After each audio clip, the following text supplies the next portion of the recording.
ये सब बात अपनी जगह है, पर अभी आप लोगों ने जो कहानी बताई कि 50 करोड़ रुपए का लगभग सोना और 25-30 करोड़ रुपए थे कैश, 100 करोड़ रुपए पिछले हफ्ते पूरे सारी आईटी की रेड, ईडी की रेड और अपनी ये अभी लोकायुक्त की रेड, इसमें 100 करोड़ रुपए के आसपास पकड़े गए। मोटे तौर पे कहानी करप्शन की है, मतलब मध्य प्रदेश के सेंट्रिक देखें तो मध्य प्रदेश कितना करप्ट है, इससे ये एहसास होता है। मेरा आप सबसे आग्रह है, ये समझ लो कि समुद्र में सबसे छोटी मछली, नहीं बोलूँगा इसको, सबसे छोटा कीड़ा है। करप्शन के समुद्र का सबसे छोटा कीड़ा आरटीओ विभाग का जो पकड़ा गया है। अभी आरटीओ में एक अधिकारी मुझे रात को पूरी जानकारियां दी। आरटीओ विभाग के एक पूर्व अधिकारी ने सारी जानकारियां मुझे ये दी है, जो मैं आप सबके सामने साझा करना चाहता हूं। उन्होंने मोटे मोटे ये बताया कि पर मंथ 30 से 35 करोड़ रुपया, 35 से 45 करोड़ रुपया इकट्ठा होता है आरटीओ विभाग का। 45 करोड़ रुपया, इसका अगर आप गुणा भाग करोगे तो लगभग 550 से 600 करोड़ रुपया साल, नहीं महीना। 30 करोड़ रुपया रोज, 35 करोड़ रुपया रोज नहीं, 35 करोड़ रुपए महीना उगाही होती है। 35 करोड़ रुपया महीना होती है, तो साल के 500-600 करोड़ रुपए साल के होते हैं। 15,000। तो इस हिसाब से 20 साल में 15 से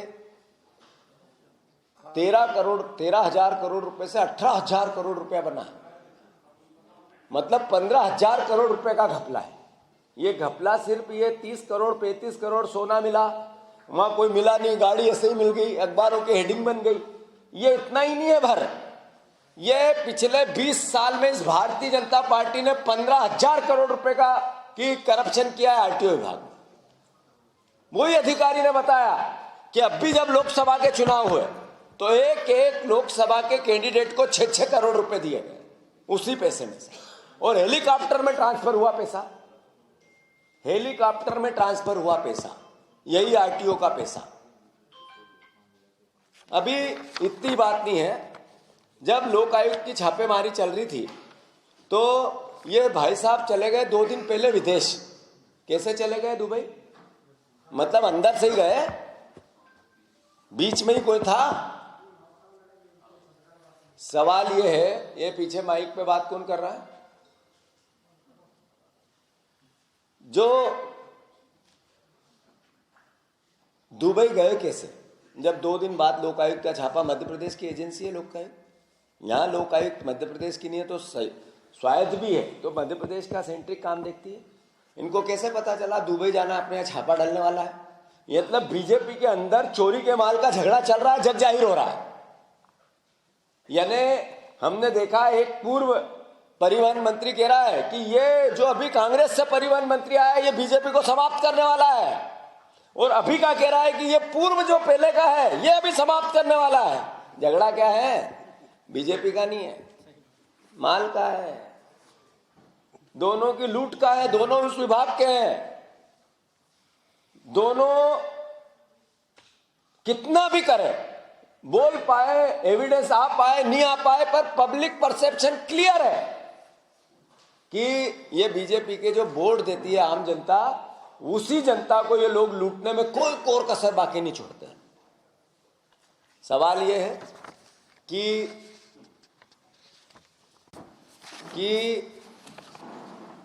एनसीआरबी के आंकड़े कहते हैं, हमारा आरोप तो है ही अपनी जगह, एनसीआरबी के आंकड़े ये कहते हैं कि पहले 4 राज्यों में मध्य प्रदेश सबसे करप्ट राज्य है, सबसे भ्रष्ट राज्य है, पहले 4 राज्यों। फिर एनसीआरबी दूसरा भी कहती कि जमीनों के मामलों में सबसे ज्यादा घपले और घोटाले। भैया शांति पकड़ लो, जमीनों के मामले में सबसे ज्यादा घपले और घोटाले, जिसमें नेताओं का पैसा, जिसमें अधिकारियों का पैसा, जिसमें बिल्डरों का पैसा 2 नंबर का लगा है, वो भी अगर कोई पहला राज्य है तो मध्य प्रदेश। ये एनसीआरबी के आंकड़ों के अनुसार है, ये उनकी रिपोर्ट के अनुसार है, ये मेरे आरोप नहीं।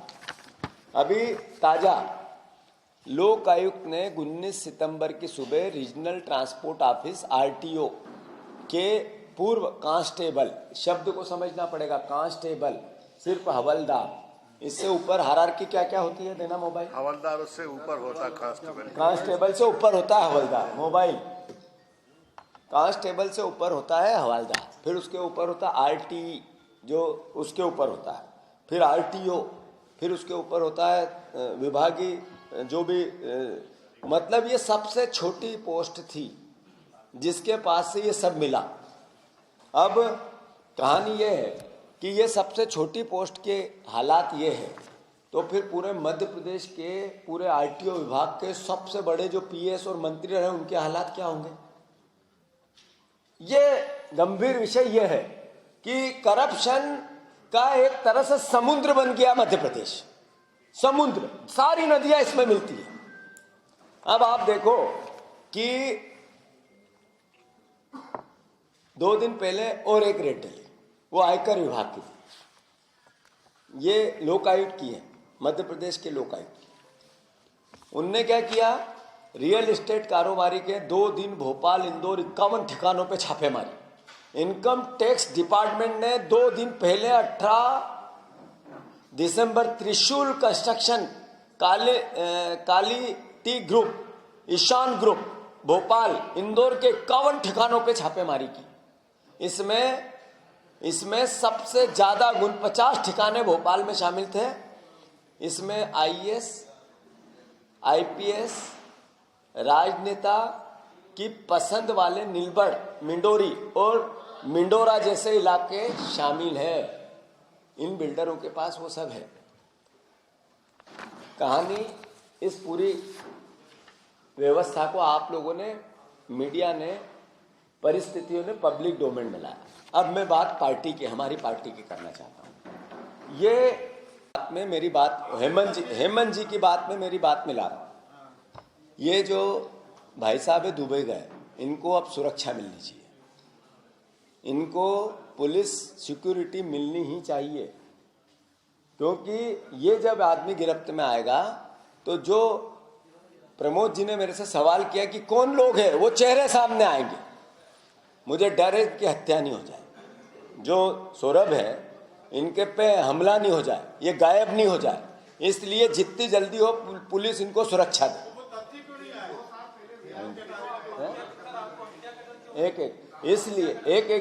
इसलिए कि जो व्यक्ति एक पकड़ा गया है, जिसके घर आईटी की रेट, वो भाग गए, उनको भगाया क्यों गया, और वो रेट के 1 दिन पहले ही क्यों भागे। इसका मतलब है कि मूल जो राज है, ये किसका माल है और क्या क्या है, ये सब नहीं पता चले, इसलिए उनको रवाना किया, वो भी दुबई। इसलिए मेरा मानना है कि उस व्यक्ति को पकड़ के लाए, पूरी पुलिस सुरक्षा हो, उसकी जान माल को किसी प्रकार का खतरा ना हो, ये कांग्रेस पार्टी मांग करती है। और उससे वो पूरे राज उगले, क्योंकि हम कोर्ट में जाएंगे तो कोर्ट पूछेगा जब आदमी नहीं मिलेगा। ऐसा हो चुका है सागर में एक आदमी गायब है, कोर्ट ने कहा ढूंढो, मान सिंह, ऐसा पहले हो चुका है, और हम और आप देख रहे हैं कि वो नहीं मिल पा रहा है। बता, आप बताओ कि ये 15,000 करोड़ रुपए का घोटाला आप कल छाप भी दोगे, मध्य प्रदेश की जनता का क्या इससे नफा नुकसान हुआ? वो फिर जैसे पहले छापे डलते थे, अखबार की हेडिंग बनती थी, दूसरे दिन, तीसरे दिन, चौथे दिन लोग भूल जाते थे, क्या हुआ पता ही नहीं। सब सेटलमेंट, सब मैनेजमेंट, ये परसेप्शन है। इसके सवाल जवाब होते हैं विधानसभा में, वो लगती नहीं है। इसके लिए सवाल पूछ सकता है विपक्ष का विधायक, विपक्ष की पार्टी विधानसभा में। 3 दिन लगेगी, 3 दिन में 1 दिन कंडोलेंस होगी, दूसरे दिन कुछ और होगा, तीसरे दिन बुलेटिन आएगी, जो चाहेंगे वो पास कराएंगे और घर जाएंगे। कुछ पूछना मत कि हम कितने करप्ट हैं। ये इस बीजेपी का असली चाल चरित्र और चेहरा है। मैं, सुमित्रा महाजन जी अभी जिंदा है, बुजुर्ग हैं, सबसे सीनियर नेता हैं। एक रघुनंदन शर्मा जी से मैं कभी मिला नहीं, उनके भी मैं बयान देखता रहता हूँ, वो भी बड़ी सवाल उठाते हैं, हमने बीजेपी को खून से सींचा, हमारी पार्टियां, फिर डिफरेंस, ऐसे और भी लोग हैं। वो लोग कहां चले गए? ये रावण जैसे लूट रहे हैं प्रदेश को, और आप लोग मौन हैं, चुप है, भ्रष्ट राष्ट्र बने हुए हैं। आंखें खोलो, देखो कि जो सिंचाई विभाग है वो किस मंत्री के पास है, और कितना माल, कितने टेंडर, कितनी बार, कितना करप्शन। 10% से कम करप्शन नहीं है उसमें, सीधा लिया जाता है। कौन सा विभाग ऐसा जिसके टेंडर होते हैं और 20%, 30% करप्शन टेंडर के क्लियरेशन में नहीं मिलता? टोटल करप्शन होता है 50% का। ये पर्ची महंगी है, अब 50% करप्शन से चल रही है, इसलिए मैंने कहा ये महंगी है पर्ची। कांग्रेस पार्टी ने निर्णय लिया है कि हमारा दायित्व सिर्फ बयान देके या मीडिया से बात करके समाप्त नहीं होता है। हमारा दायित्व अल्टीमेटली प्रदेश को इस करप्शन से निजात दिलाने के लिए, इस संघर्ष को करने के लिए हमें जनता ने कहा है कि आप लड़ो, आप विपक्ष में, हम अपना धर्म निभाएंगे। हम इस पूरे मामले को लेके परिवहन विभाग के 15 साल 20 साल की पूरी जांच होनी चाहिए सीबीआई से, या कोई रिटायर्ड जज हाई कोर्ट का या सुप्रीम कोर्ट का, उससे इसकी याचिका लगाएंगे मध्य प्रदेश हाई कोर्ट में। क्योंकि इस सरकार पे मोदी जी तो 2 चश्मे उनके पास थे, 2 हाथ है, 2 आंख है। वो बीजेपी के करप्शन को देखेंगे ही नहीं, सोचेंगे ही नहीं, क्योंकि दिख भी गए कांग्रेस के या दूसरी पार्टियों के तो फिर उनकी वॉशिंग मशीन में धुलेंगे और फिर पाप साफ हो जाएंगे, तो उनकी पार्टी में तो जरूरत ही नहीं इस बात की। तो मोदी जी, बीजेपी, सीबीआई ये अपनी फॉर्मेलिटी पूरी करेंगे, पर हम कोर्ट के जरिए इस पूरे भ्रष्टाचार के भांडे को फोड़ने की कोशिश करेंगे। हम इस हफ्ते पूरे प्रश्न के उत्तर दूंगा। इस पूरे परिवहन विभाग की जितना करप्शन हुआ 20 साल की जांच होनी चाहिए, और उसमें चूंकि एक कांस्टेबल की ये स्थिति है, हवलदार की ये स्थिति है, तो फिर पीएस की क्या स्थिति होगी और मंत्री की क्या होगी?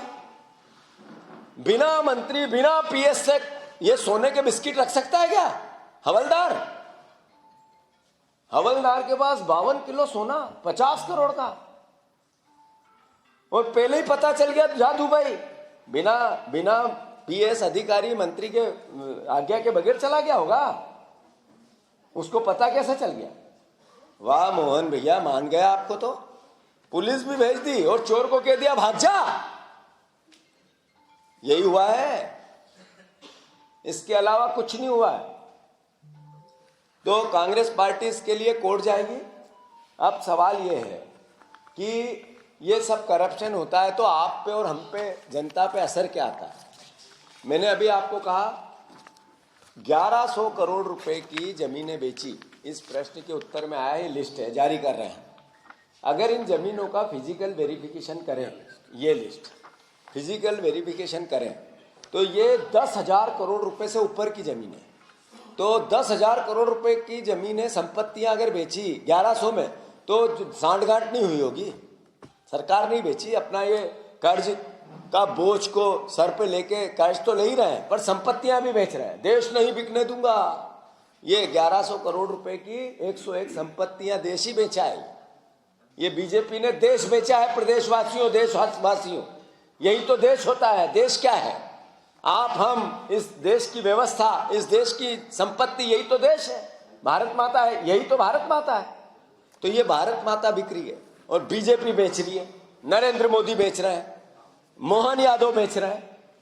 तो इसकी भी जांच कराएंगे, इसके लिए भी कोर्ट में याचिका लगाएंगे कि इन संपत्तियों की जांच होनी चाहिए। ये 2। तीसरी, ये भोपाल को लेके कहानी है, ये खुलासे और करूंगा। ये एक कॉलोनी है, इस कॉलोनी का में नेताओं के, अधिकारियों के, उनके रिश्तेदारों के सबके प्लाट है, और ये भोपाल के कैचमेंट एरिया में है, जो तालाब के कैचमेंट एरिया में। परमिशन किसने दी इस कॉलोनी को? जो अभी मास्टर प्लान बना रही है यहाँ अधिकारी, उसमें लो डेंसिटी एरिया। तो इसका खुलासा चूंकि 1-2 दिन बाद फिर हम इसकी पूरी तह तक जाकर करेंगे, पर मैं आप सबसे कह रहा हूं कि इस तरह का एकदम खुला करप्शन, भ्रष्टाचार, पर्ची बहुत महंगी है पर्ची। इसलिए आप सबसे आशा है कि इन बातों को करें। कांग्रेस पार्टी अपनी विपक्ष की भूमिका निभाएगी और बहुत हिम्मत, बहुत ताकत, बिल्कुल किसी भी प्रकार की कोई गुंजाइश नहीं छोड़ेंगे। धृष्ट राष्ट्र नहीं बनेंगे, हम बनेंगे धर्म और अधर्म की लड़ाई में भगवान कृष्ण के रोल में कांग्रेस पार्टी रहेगी, धर्म के साथ, न्याय के साथ, संघर्ष के साथ। बताएं। मुकेश नायक जी ने कहा कि 1 साल पूरा मोहन यादव जी की सरकार को हुआ है और इस 1 साल में हम लगातार बार बार ये कह रहे थे कि ये सरकार जनता की सरकार नहीं है, ये सरकार बीजेपी की भी सरकार नहीं है, ये सरकार मोहन यादव जी की भी सरकार नहीं है, ये सरकार माफियाओं की सरकार है। तो संभवतः ये आप लोगों को ऐसा लग रहा होगा कि सिर्फ बोलने के लिए बोला जाता है, पर सच्चाई है, ये सरकार माफियाओं की सरकार है। पहले जब हम कहते थे कि ये मुख्यमंत्री पर्ची के मुख्यमंत्री है और ये सरकार भी पर्ची की है, चुनाव में इनको वोट तो मिला नहीं, इनके नाम पे भी नहीं मिला वोट। तो शिवराज सिंह चौहान की सरकार थी, उन्होंने अपनी झूठी सच्ची योजनाएं गुमराह किया प्रदेश को और वोट लिया। मोहन यादव जी को तो पर्ची से मुख्यमंत्री बनाया गया। अब मैं एक नई बात कह रहा हूं, ये पर्ची बहुत महंगी हो गई है। ये पर्ची जिससे मुख्यमंत्री बना, ये बहुत महंगी हो गई है। अब आप देखो कि कर्ज, क्राइम और करप्शन, हम बार बार कह रहे थे सरकार कर्ज, क्राइम और करप्शन की सरकार है। ये कर्ज, क्राइम, करप्शन और कमीशन की सरकार है, कमीशन की सरकार। अभी कर्ज लेते हैं, जैसा कि कई बार इस पर अभी नेता प्रतिपक्ष जी ने और हमने विधानसभा में भी इतना बड़ा एजिटेशन किया, उसमें भी मध्य प्रदेश कर्जदार प्रदेश हो गया है और प्रति व्यक्ति 50,000 रुपया कर्ज हो गया, जो पैदा होता है वो भी और जो मरता है उसके ऊपर भी। इस कर्ज का करते क्या है, तो उसके भी हमने कई बार बता चुके हैं कि फिजूल खर्ची करते, अय्याशी करते, राजनीतिक अय्याशी, जिसमें विज्ञापन दिए जाते हैं, पब्लिसिटी की जाती है, हवाई जहाज का किराया दिया जाता है, हेलीकॉप्टर 9-10 लाख रुपए रोज के हवाई जहाज उड़ाए जाते हैं। इसको राजनीतिक अय्याशी बोला जा सकता है, उससे नीचे का शब्द नहीं। फिर जो कर्ज लेते हैं उससे भी पूरा नहीं पड़ता है, तो ये संपत्तियां बेचते हैं, 10,000 करोड़ रुपए की संपत्तियां, 10,000 करोड़ रुपए की संपत्तियां 1100 करोड़ रुपए में सरकार ने बेच दी। इसका पूरा ब्यौरा भी आपको हम जारी कर रहे हैं। 10,000 करोड़ रुपए की संपत्तियां इन्होंने सिर्फ 1100 करोड़ में 101 संपत्ति बेच दी। और ये करता कौन है? ये करप्ट मंत्री करते हैं, जिनका सोना लापता स्थिति में पकड़ा गया। तुम भी जंगल अंगल घुमाओ, कहीं गाड़ी मिल जाए, सोना मिल जाए तो अपना भी काम चल जाए। मैं आप सबको भी आह्वान करता हूँ, इस बात का प्रार्थना करता हूँ, मध्य प्रदेश की जनता को करता हूँ, किस भी हिस्से में जंगल में सोना मिल सकता है, गाड़ी में मिले, गड़ा हुआ मिले, पड़ा हुआ मिले। ये मध्य प्रदेश में पर्ची की सरकार है और महंगी है पर्ची, महंगी है पर्ची। ये समझने की आवश्यकता है। अभी कुछ दिन पहले के ताजा घटनाक्रम पे मैं आप लोगों से अब बात करूंगा।